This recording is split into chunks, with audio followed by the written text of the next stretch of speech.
Mākslīgais intelekts ir pārsteidzis pasauli vēlreiz. Visus video, ko tu redzi šajā video, ir radījis mākslīgais intelekts. OpenAI izziņoja savu jauno tekstu uz video rīku Sora, apraksta savu video teksta veidā, un AI noģenerē līdz minūti garam fotorealistiskam video. Var pat ietvert kadru maiņas, var radīt arī multfilmas. Viņš spēj atspoguļot cilvēku un dzīvnieku dabiskās kustības, un cilvēkiem pat nav izlausti pirksti, kā tas bija ģenerētajos AI foto.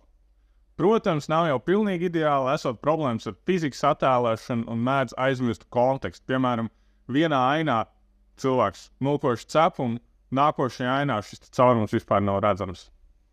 Šis rīks vēl nav pieejams visiem, bet ir testēšanas stadijā.